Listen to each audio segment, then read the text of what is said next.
I got into this is I realized that I had some personal, with my parenting, I had some needs and schools were not supporting at all.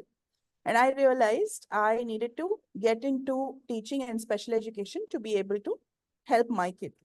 So that's how I started. Now, I did a certification in autism, which I don't know if you know what autism is. It's autism spectrum disorder. This is a brain wiring condition. And I fell in love with the kids. Now, as an accountant, if anyone wants to be an accountant, please go ahead. It's a great profession, but I was not ideal fit for that, right? So I was quite, what shall we say, into working with people. And this has worked very, very well for me. So I love what I do. Every day I wake up, I have to stop myself from reading more about it. I'm so passionate about teaching and my kids. And this is like a lovely life to have, to be very to enjoy your life so much that it's not a career, it's not work. So it just flows. Like anytime I have, I'm reading about it. I'm figuring out what more to do. There is no concept of a holiday. Even on holiday, when you have time, you see something, you're like, oh, my kids will like it, right? So that's the beauty of being in this. So, and because you guys are into qualifications and how to get here, I went the very long route. You don't need to go the long route because I found this when I was 40 years old. And I think you guys are much ahead of me on the curve. Guys, if you have any questions, please put it in chat and we'll keep answering. All right. So while we're talking about chat, how are you guys feeling right now? These are the things. Give me an emoji on how, respectful emoji, please, on how you're feeling right now. What are your expectations of this session? Tell us in a short phrase what you want. And if you have any questions, please feel free. So I'm going to pause this to see what you guys say in chat. The point is to make this useful to you.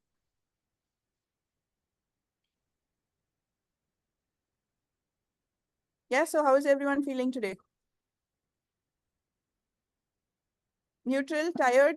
Are you all still in school or you have time off now? Holidays? Yeah, Sarita is looking very fresh for a Friday evening. Guys, come on. Thank you, ma'am. Where are your emojis? Hello. This generation I thought is all about emojis. Lethargic. Okay. What about the others? Oh, I'm sorry, Nidhi. We will try and see how we can make you a little more enthusiastic. What are your expectations, guys, of this? What do you want to know? Dear Virat Kohli, same for you. I guess your cricketing career is not working out too well, huh? That you're here in a teaching as a profession webinar.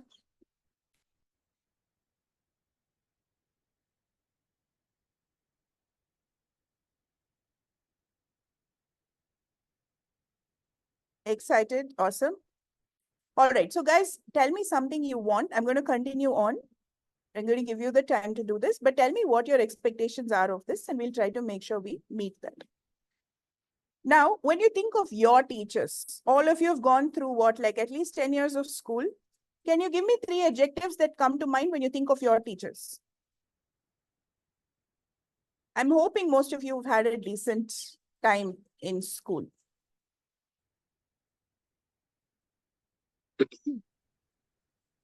Yes? Sangita, can I give so that they'll get a lead to answer? Sure, please. Yeah, I got best teacher, strict teacher, and friendly teacher. Okay, best, strict, and friendly. All right. So that's good. No boring. No, hitting. Yeah. Can others also answer the same way? Okay. Dedicated, honest, fantastic. I have Nidhi saying that. Okay. What about the rest of you? All of you have had like fabulous teachers? Helpful, strict, hardworking. Okay. Friendly. All right. So that's good. So most of you have had a good experience with your teachers. Now, when you think of your teachers and which location that they are in, can you tell me what you think of? You'll tell me classroom, right? Other than classroom, can you think of some areas where teachers work?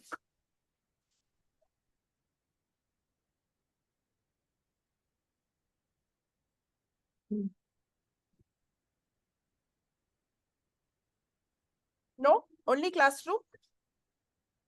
Coaching centers, okay. There are teachers in coaching centers, I agree.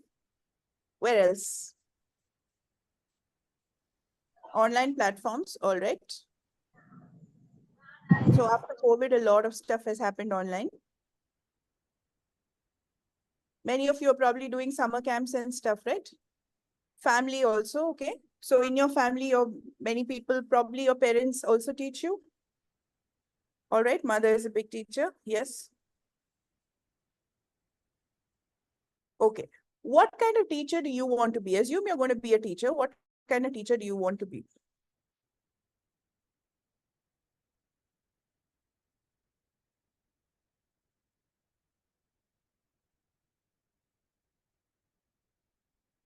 Yes. You want to be an honest, a unique teacher, all right. Dedicated towards your job, okay. Very good. And which is your job then? Think about it. Like when we think of teaching as a job, I'm glad you said that because it leads me directly to my next one. So I'm going to move. Any of you who just joined, please feel free to write what kind of teacher you want to be. Yeah. So there are three very important things about being a teacher. One, being passionate about your subject. Now, people think that teaching is itself a subject. That's not true. So suppose you want to teach a subject, physics or math or English or history, you have to have a degree in that particular field and be very excited about that. Imagine you had a teacher who herself is bored, himself or herself is bored about what they're teaching, right? So then being a good teacher is not an option. So first you have to be super passionate about your subject. Next, you have to be passionate about your students. And by that, I mean like the whole thing. You're not teaching one part of a brain, one subject, right? You're teaching the entire child or the entire student. So being passionate about your students is the other part. So that means then you should know a little about them, what kind of families they come from, what are their interests, who are they as people, what are some of their problems, and how can I sort it out? So you have to be super passionate about your students as people. And then you have to be passionate about learning, right? You cannot be a teacher if you're not going to learn. Right now, what I'm doing is learning about AI. If I don't know AI, then I can't really do my job. And that's true for any job going forward, right? It's like saying, I don't know technology or I can't use the internet. We can't be in any profession now without that. So you have to not only be passionate about learning, you have to be passionate about how your students learn. What should I do to make sure that they get what it is? And how can they also be passionate about my subject? Whatever is your subject, right? You could pick any subject. So you have to have what is called your domain knowledge. That is your area, your subject knowledge. Guys, any questions? Do you understand that these are three very clear things that are different? Your subject, your students, and the learning component. How do I get them to learn? Yes? So in this, if we're going to look at what are the different options, there are many more options. And guys, this is just what I have been able to put. I could have put 4, 5 more here also very easily, right? So first we will talk about the basic ones, school teacher and college professor or lecturer. That's what we all think about, right? When we think of teacher, a classroom either in a school or a college, right? So if you're going to be a school teacher, anyone wanting to be a school teacher here, raise your hand, your electronic hand. Anyone interested in that here? Yes, no, maybe? Not at all? I'm not getting any Students, please raise your hand if you are interested in school teaching. So if you're going to tell me, I can give you more details, right? That's why I'm asking. It's not like you have to decide one way or the other. Yes, Sonali. All right. So what happens then, Sonali, is you guys have to figure out what level you want to teach. So nursery is going to be your, we start around 2.5, 3, right? Based on what it is. Okay, Sarita is interested as well. So nursery, we start at about 2.5 if it is Montessori and 3 if it is going to be the regular kindergarten. So that till about 6 is your nursery. And for that, it's very important because it's a very different stage. So there's something called the nursery teacher training that is required for that level. Then you have primary and middle. We'll get into what is required. And then you have senior and high. So primary and middle will be, I think, according to the new NEP, it's till about 6th standard. And then secondary and high goes beyond that. Or some, no, 8th standard. Up to 8th standard or 7th standard is middle. And then beyond that, 8th to 12th is secondary and high. Right? So that is one area of teaching. Now, someone said college professor. So that's your higher education. You can teach undergrad, you can teach masters as well as doctoral students. Okay. Now, other than this, there are many, many other areas. So for example, special education, right? I work in what is called inclusion. So I'm saying that every teacher should be able to work with every child because that's what the NEP says. So whether a child has a difficulty or not, we have to be able to have them in your in your classroom. Now, any of you in your classrooms, do you have children with disabilities or difficulties, say learning difficulties, someone who has ADHD, autism? Do you have children in your classrooms when you are in school? Yes, no? Yes? In college? All right. I'm assuming CLLG is college, right?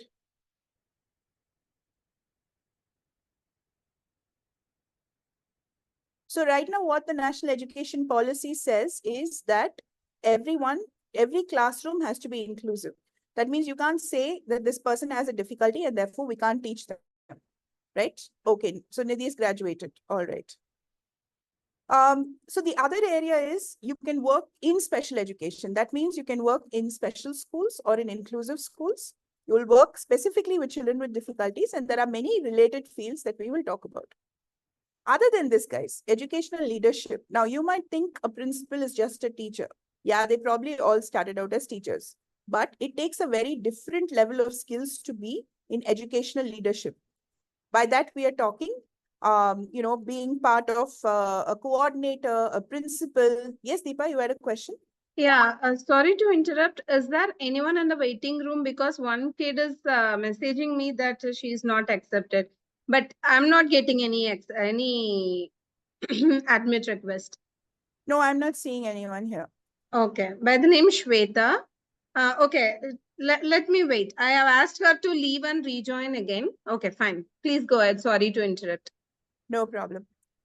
So there is special education, right, where you can do a lot of things. Then we were talking about educational leadership. Now, in most of your schools and colleges, there will be some kind of a coordinator, some kind of head of department if it's a college, and then there will be a principal or a head of school, right?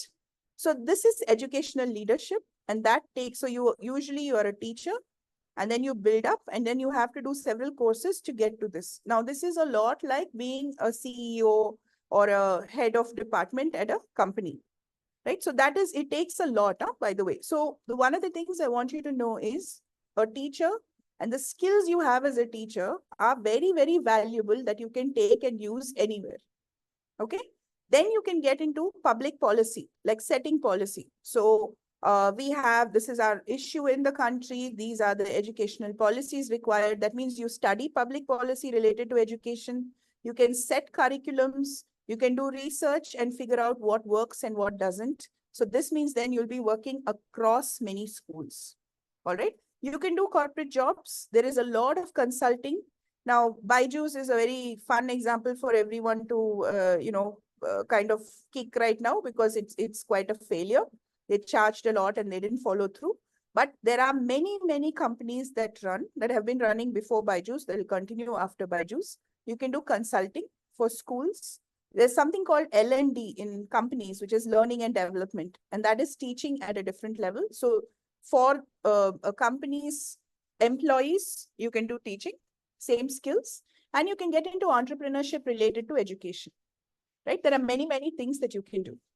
Then the social sector, this is your NGO, right? A lot of work happens in schools that are government schools that are related to children who can't afford. So there are NGOs that work with them. There is impact assessment. You can figure out, okay, we started this process. What is the impact of this? Is it working? And NGO leadership. Yeah. Other than this, guys, in corporate, there is a lot of things you can do with data. For example, I'll tell you, there is, I don't know if you guys have heard about this organization called Teach for India, right? Please know about it. Teach for India is an organization that takes people who are graduates. It gives them the opportunity to be a fellow. Yeah. And you will go and work for 2 years in a school. It's always a government school. It's not easy. It takes a lot. They will give you some training, but the kind of challenges you will face, okay. That's okay. There are many other places, Nidhi. You can also talk about, working for them. Like if, I'm sure they have opportunities at Teach for India if you're not going to be a fellow as well, right? So they are very, very selective. They want to make sure that they have people who are the right kind of dedication.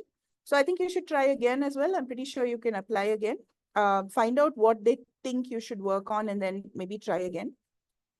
And then what happens is many of them then go on to do other things. For example, there's this friend's kid who went to alternative school, did her engineering, worked with Teach for India for 2 years, went on to do education degree at Harvard, and now is working in a company that takes data related to schools in the US and puts together programs for them and policies.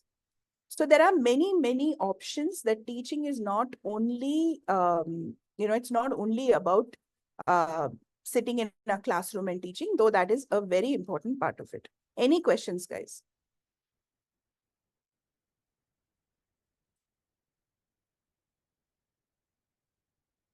Okay, so when we get into traditional teaching, we'll talk a little about the qualifications.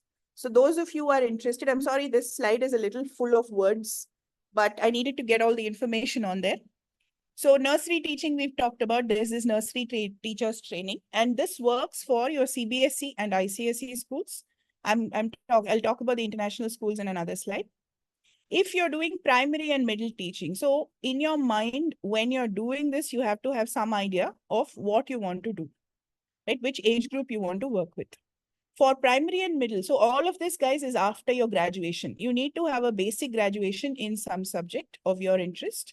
And after that, you're getting into teaching. And then you will have something called the CTET, which is a central test, teaching eligibility test, I think it is, right? So it's run by the central government. You have that, and then you can work. Now, you can do it without it also because it's just coming up, but over a period of time, everyone is going to have this qualification. And for high school and secondary school, you have to have a B.Ed. Most schools are pushing it, but it's going to become the basic standard, right? Now, suppose you want to be a coordinator. You have to be a teacher. You have to have experience, right? Many times they do all these certification courses, how to be a school leader, how to, be a good communicator, how to facilitate, how to work with teams. These are all very important skills that you need because you're not sitting in the classroom and teaching, but you're definitely doing. So you should know what it's like to be in a classroom. You should have done it yourself. And then you should be able to guide people on the next level.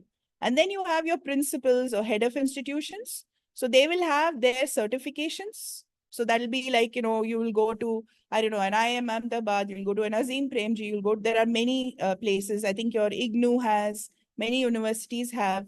So you will do kind of like a leadership certification. You should have your experience, but more important is what kind of a person you are. You have to be someone who can take people together and be a visionary leader to make a school something that it's required. And a lot of it is personality. I don't think every teacher can be a good principal or every principal can be a fabulous teacher, right? But most teachers, principals have gone through and done this, but it requires different skills to be able to bring teachers together. Any questions? Please keep putting it in chat and I'm going to keep checking.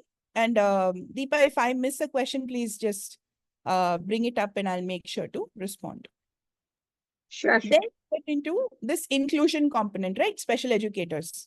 So that is for children who have wiring difficulties. And this is a whole ecosystem on its own, right? So you have a special educator who will teach differently, not just concepts. You will be teaching skills. For example, I will not just teach how to read. So I might teach some children how to read. Others, I might teach comprehension. Others, I will work with math, but I will not do it the way the math teacher does. We will do a lot of different things to make sure children understand. Right. So for that, you need to have your master's, and there's something called RCI, Rehabilitation Council of India. Right. So when you're doing your master's for this, you have to make sure that Rehabilitation Council certification is available. And then you become an RCI certified teacher. That means you can either work in a setup or start your own setup. That is an option. Without an RCI certification, you cannot start your own setup. Yeah. Then you have something called occupational therapy. This is like physiotherapy, but for the brain. They do it with a lot of activities. Please go look it up. These are all the people who work with children with special needs. There are speech and language therapists. So that means, do I know how to speak? Like if I'm a little child, I'm not speaking, I'm late, we go to an SLP. But it's not only about speech, it's also about communication. So what if I can't speak? How do I communicate? What if I can speak, but I still want to communicate my emotions? I want to get to the different levels that all of us do. Yeah.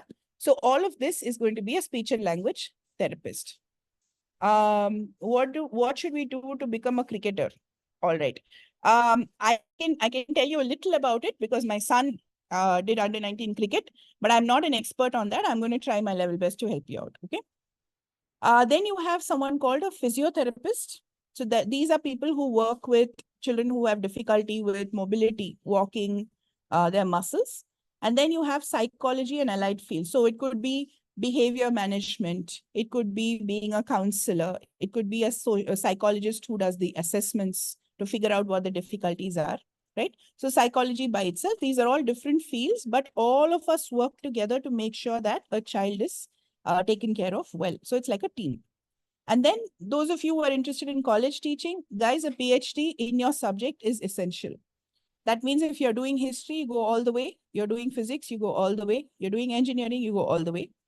If you have only a master's right now in India, you can do with a NET exam, but over a period of time, a PhD is going to be a requirement. You have to do research as well as teaching. Yeah, that is what is required in college education. Guys, just 1 second. Okay, awesome. Thank you. All right. Sorry about that. Any questions so far? No questions? All right. So we talked about the Indian boards of education. There are 2 foreign boards of education as well. You probably know about this, the International Baccalaureate or IB and the Cambridge IGCSE and AS&A levels, right? So these also have their own. So you have to be a working teacher. You have to be working with a group of learners. That means you have to be in a classroom. And they have a CIDTL, which is, I think, Cambridge International Diploma for Teaching and Learning. So you have to go and follow through and finish that, and then you become a certified Cambridge teacher. The same thing you have for the International Baccalaureate as well. You have whatever is your relevant degree. So suppose you want to teach history, you have to have a degree in history, sometimes even a master's. Then you have to have a teaching certification, like a B.Ed or whatever it is in your country. And on top of that, PD means professional development. So IB will have some professional development programs that you're going to have to go and use. Yeah. Now, let's talk a little more beyond the qualifications alone. Now, before you become a teacher, think about, are these the things? Okay, Sarita is asking, should we do an RCI certificate after BCom? Now, if you're doing an RCI, so it's not really an RCI certificate. If you go to the Rehabilitation Council of India website, they will tell you what are the courses that have RCI certification. That means suppose there is a college, they would already have applied to RCI and they would have got the RCI certification. So if you go into that course and finish, after that, you will apply as an individual to RCI. You'll say, this is my qualification. I've done this program. They will give you the certification. They'll give you a number. Then what happens is every 5 years, you have to keep learning and you have to show them you have some 100 hours of training. So it's not done now. Once you get your RCI certification, you have to keep updating yourself. So every 5 years, you have to send them a detail of 100 hours of like recognized RCI training. And then they will keep renewing that. Yeah, have I answered your question, Sarita? So So you can do you can do an RCI course after any graduate program, right? But mostly, suppose you're doing it, it's going to be related to special education. That is what RCI takes care of. So then you will have to have, so for example, I did BCom equivalent, right? I don't have a degree that is a master's. So if I want to go and do an RCI certified degree, I can go and do that degree. I will learn and then I will get RCI certification. For me, Parul, my co-founder, has RCI certification. She has 2 master's degrees, one in child development and one in neurological difficulties. So she's the one who has the RCI certification between the 2 of us. Yeah. Okay, so the qualifications is one, guys, but these are the areas you really need to look at. Step 1, the beauty as a teacher is there is no retirement, right? You can be a government school teacher, you'll retire at 60 or 58 or whatever it is. But as a teacher, and especially as a special educator, there is no retirement. You continue to keep teaching as long as you're able. And I think that's really good, because the minute you stop working or you stop having purpose is when you kind of feel really bad about it. You're like, what am I doing here? Right. But in this is very, very important. It's not only your subject knowledge. Everyone thinks if I'm going to be a math teacher, I should know math really well. Well, you should know math really well. Then you should know the next level of math on why it works, not just how it works. But beyond that, you need to know human development. For example, I'm teaching a 5-year-old to pick up a pencil. Are they developmentally able to do that? Right? As a teacher in high school, can I expect my class not to talk to each other? Because teenagers are all about friends, right? It's all about your social relationship. So you will make fun, you will pass notes, you'll do all of that. As a teacher at that level, if I'm not going to understand where you guys are, then I'm not going to be a great teacher, right? So what is age appropriate, what is not, is very important. So your human development, child development, what are the milestones is very important to know. For if I don't know that by 1.5 years or 2 years, children should be talking, then I won't be able to figure out when a 4-year-old is not talking. I won't be able to say, hey, there's some difficulty, go get them tested. Right. So it's very important. You need to know what human development is all about. Where is a kid? Suppose someone has ADHD, but they're in college. What are their needs? Right? Everyone has needs. So you need to be very comfortable with what is the life cycle and what can we expect at what age. Then there's the neuroscience, right? Now, everything we know about brain and learning is not happening in the classroom. In many classrooms, they're not using videos, they're not using different multi-sensorial needs, right? Many times it's only about one person talking, dictating, writing on the board maybe. Here and there, some teachers are doing some different stuff, but on an average, ideally, we don't know how the brain learns. Now, as and when neuroscience develops, you guys have to keep up to it. After COVID, everyone understands what trauma is. But before that, also trauma exists, right? If someone is being constantly bullied, they're sitting in your class, they're worried about what is going to happen outside. Are they sitting and able to focus? How do we make them feel safe enough? One, that they will share with us. And even if they don't share, how can we make them safe in this class that they're not going to have any trouble, right? How do I know what a difficulty looks like? How do I know what multi-sensory methods are for teaching? So all of this, your neuroscience, knowing it is very important. Yeah. Then you have pedagogy. How do I teach something? How do I plan my lesson? There is something called universal design for learning. This is how I will make sure that everybody can learn in my classroom. 85% of children can learn 85% of things. The others who don't, I will help them differently. But there's something called universal design for learning. There are learning styles. What is classroom management? How do I manage my class? You would have seen teachers constantly saying, keep quiet, keep quiet. It doesn't work because every 5 minutes they have to do that.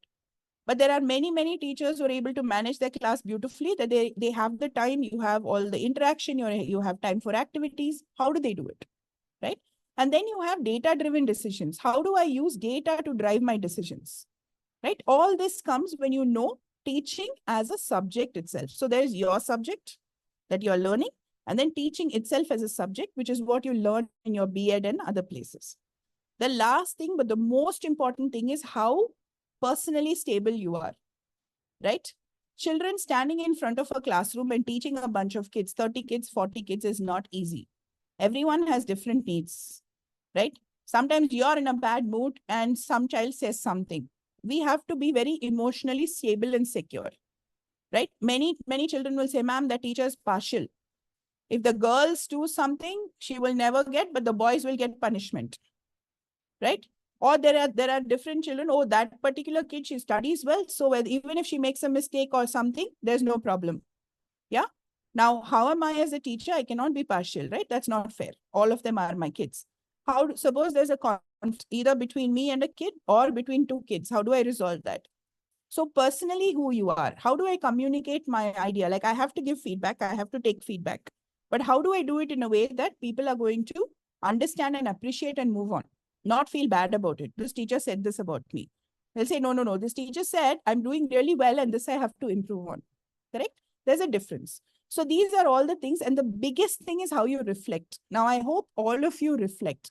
When you go at the end of the day, if you're going to take 5 minutes, you say, okay, what went well today? What didn't go well today? And what can I do better tomorrow?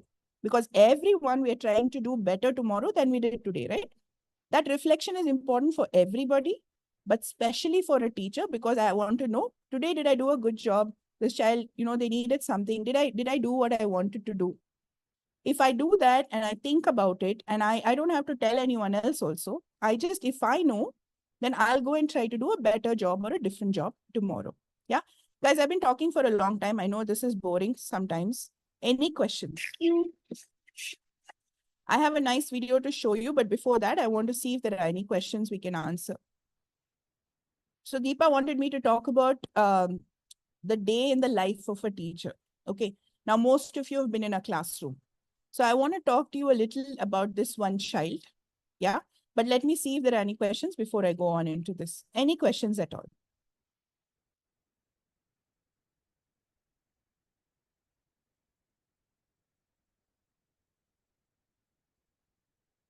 So Virat Kohli, what's your real name? Can you put it in chat? Then I can address you. Because it feels very strange to give advice to Virat Kohli about being a cricketer. Okay. So put your name in there and let's talk about it. We'll talk about how to be a cricketer for sure. I have some information. I don't know how old you are. It'd be good if you tell me your name and how old you are in chat. And then we can work on that. Yeah, Rajesh. Okay. And how old are you, Rajesh? 16. Awesome. So I'm assuming you've done some coaching for cricket. And where are you located? Are you in Karnataka? Are you somewhere else? Which state? All this is important because it matters for cricket in Bangalore. Okay. So Rajesh, what you need to do is to figure out how to go and play in a KSCA tournament. KSCA is your Karnataka State Cricket Association, right? So usually what happens is most of these coaching clubs, they have club teams. Your school, if you're going to be in a school up to 10th standard, they have school cricket. So if you're part of your school team, if there's a good team, or you can go and do these clubs, you have to go and participate at the Karnataka KSCA tournaments. Once you do that, then they have this something called a zonal selection. So if you do well enough, your name will come in the zonals, and there's a zonal list. Then I think for all of the state, they have 6 or 7 teams. So there's a zonal tournament, and based on that performance, they will pick for the state.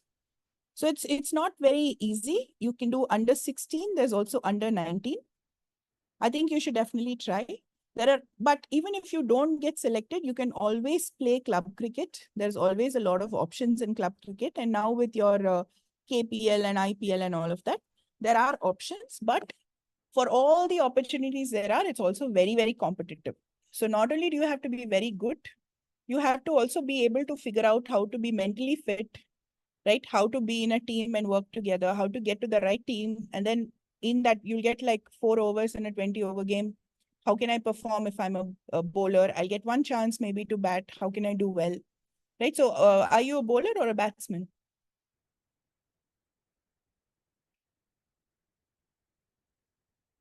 Yes, Rajesh? Why don't you put it in chat? Or an all-rounder? Batsman? Awesome. So you need to go and get a lot of practice, very, very good coaching. There are many good institutions. Just go and find who are the ones who have the clubs And then you can try and work with those institutes. So get coaching there and go and play in those clubs. That would be your starting point. All right. So now, kind of not related to teaching, but I felt like I had to answer a question. This is the problem with being a teacher, no? You're trying to constantly answer everyone's questions. Okay. Any questions about teaching? All right. So let me show you this video. Yeah. Before that, I have a story to tell you. This was a child who started out, this is a child with autism, right? On the autism spectrum. Now, autism is a developmental difficulty. This is a wiring difficulty. We still don't know why it happens. But a lot of children in this who have this, very, very smart. If you see them, you may not know, but they won't show eye contact. They have trouble with making friends and being social. They struggle to communicate their needs, right? And many times they're not quite able, like you can say that they're understanding, but they sometimes kind of wander off. They won't be able to pay attention. And many of them would have these repetitive habits, like they'll flap their hands or they'll do something like that. That is true only for them. So when this child came, he was 6 years old, came for admission to one of the schools we work with. He would just touch all the walls around. If you called his name, he wouldn't answer. Yeah. So this is how things were. We worked with him. So Parul and I have this firm, right? So we work as a company. We go and work with schools. And we worked with him. His special educators worked with him. He started coming 2 hours. So he would come 2 hours, work with a special educator, go for 1 hour to his class. This is grade 1. Then over a period of time, we moved him. So he would come from the beginning until before lunch. Then he'd do lunch and go home. And after that, by the time in about 3-4 months, he was there the whole day. He made friends. He wasn't reading. He was only reading 2 3-letter words, cat and mat. That's all he knew when he came. This is around maybe after 6-7 months of work. Yeah. I'm going to play this for you and you will see what he's doing. The younger dolphins swam quickly through the cool blue water.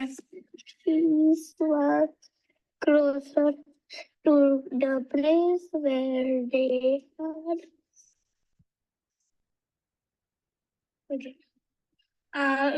good agreed. Very good. Agreed. Right? So this child is reading hardcore words. Okay, dolphin, quickly. These are not easy words to read. And if you saw, this is the thing about a teacher. When you see that, you're like, what's the big deal? He's reading, right? If I'd not told you this story, you would not know how much work went into this. And when he said, read, that's something we teach as a strategy. If you know, so first we'll teach the sounds. Then we will teach, how does it work when you put it together? Suppose you see a sound, you see a word you don't know, how will you put it together, right? Now this child is doing really well. He will be in 3rd standard next year. He's still on the autism spectrum, but has friends, has made friends, and has a regular life. So this is what it means to be a teacher. I'll tell you another thing, a couple of stories that happened this summer. In December, there was one of my kids. Now, because I've done accounting, this is my husband's friend's kid.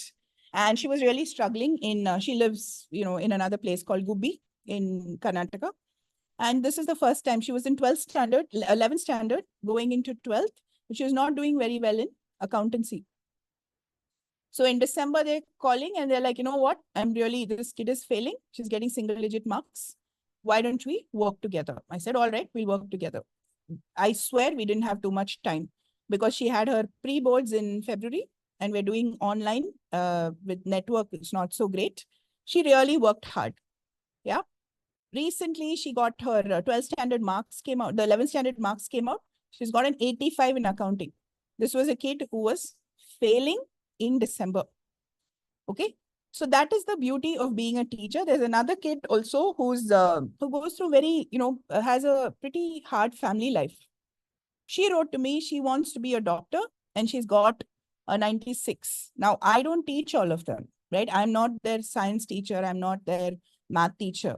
But I have taught debating, I have taught other things, and they have stayed in touch with me because they clearly are getting some support from me. I'm just doing what I know best. I don't honestly think I even help them.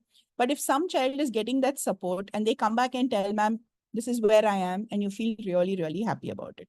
So there is honestly nothing like the life of a teacher if you're going to be excited by it. So I hope all of you become teachers and good teachers.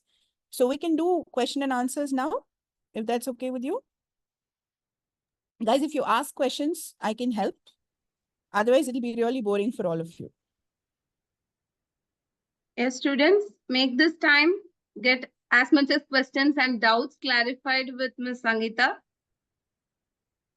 So for your successful career, feel free to ask. Remember, being a good teacher is about communicating as well, right? So if you want to just unmute, you don't want to put on your video, that's fine, but unmute yourselves and ask a question.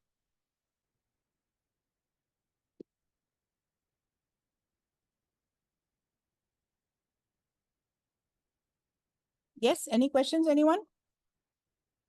If you are not comfortable, or if you are comfortable in any other language also fine, we'll manage. You can ask, feel free. Yeah, I can do Kannada, Tamil, Hindi. I can understand Hindi. I can try in very bad Hindi, but I can try.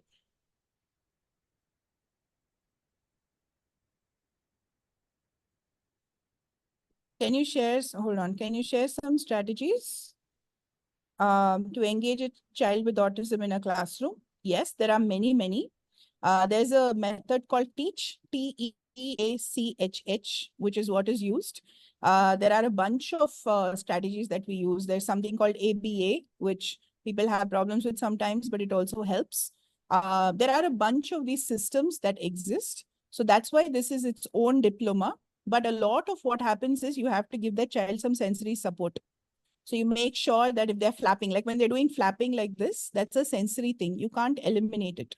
So you give them something else to hold. So if you notice in that video, there was a blue color thing that that child was holding. It's called a fidget.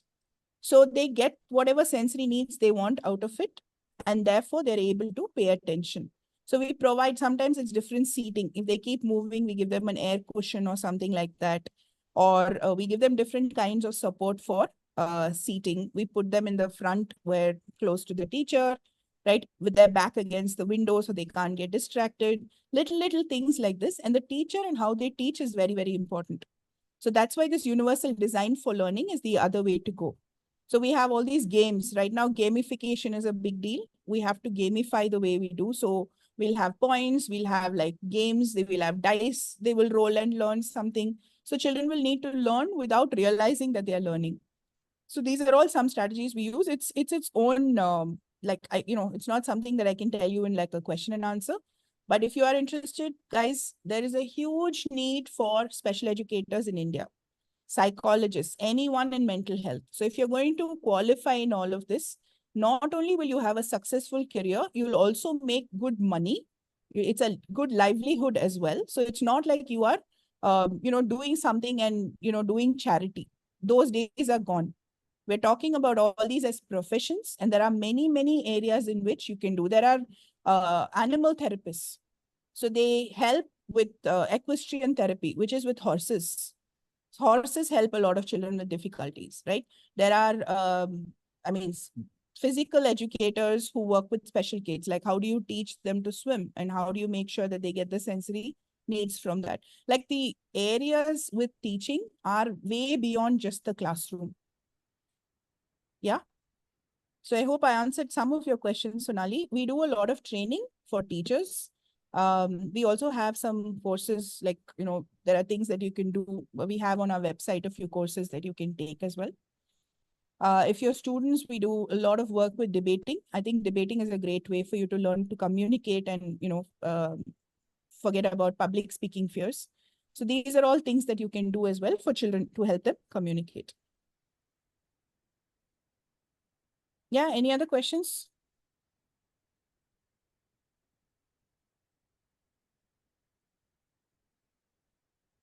So Sangita, I have a question maybe that might help them. Mhm. So after 12th, like based on their subject, they can go ahead and then get specialized in whatever special education things, or how it goes. Like after 12th, what should they do? So if you're doing teaching as a regular, like a teacher, a subject teacher, then whatever is the subject you want to teach, you have to do your graduation. Now, suppose you want to be a special educator, then you take something related to child development, psychology, stuff like that, and then go ahead and do a master's talking about in special education. Now, there are very few BSc special education courses. There aren't any because people want you to know the basics. You can do special education with any degree. So there is no requirement, it has to be only this. But RCI specified masters in psychology and all, it's good to have something related to education or psychology or something like that related to this. Yeah, after that you do your masters. I think it's always good. Like I've only done a diploma. So a lot of my learning and everything has come afterwards from reading because I started very late, right? But if I could do it, I would have gone and done a master's in special education. And that will give you the strength, what should we say, the depth, the solid depth in your domain. So if it's special education, that would be good to do. College educators, please go all the way to PhD. There's no way around it now. Whichever university you're looking at, UGC is making a PhD mandatory to be an assistant professor. So it starts assistant, associate, and then full professor. So if you want to go from assistant to associate without a PhD is not happening. Most places, even assistant professor, they'll take you maybe with NET and your master's, but in the process, you have to finish your PhD. So PhD is a requirement to be a college professor or lecturer anyway.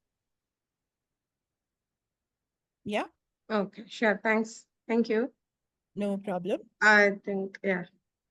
Any other questions, guys? Anything in chat? So do one thing, like I have a website, theteacherscollective.co.in. It has an email ID.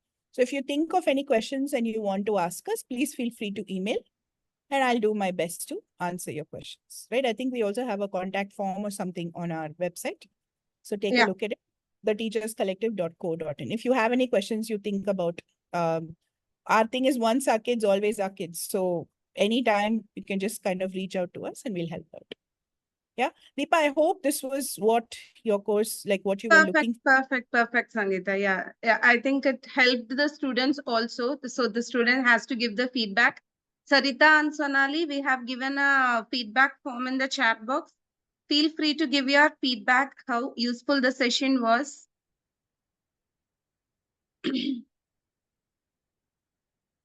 Yes, so definitely, Sangita. Sorry? Awesome. I hope all of them become teachers. I think that's the need for our That's the education. need. Actually, yes. Actually, when we were visiting schools, about most of the kids are interested in teaching. They are not sure about what subject, but they want to be a teacher. That's the clarity they have right now, and they will get that. That's why we wanted to give the exposure of teaching, what is about, what all the options are there, because the teacher we saw, as you said, will be thinking about only the school teachers which whom we are seeing.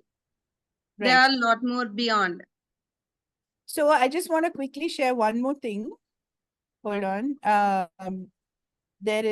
just pulled this up because I wanted to show them 35 jobs for former teachers. Okay.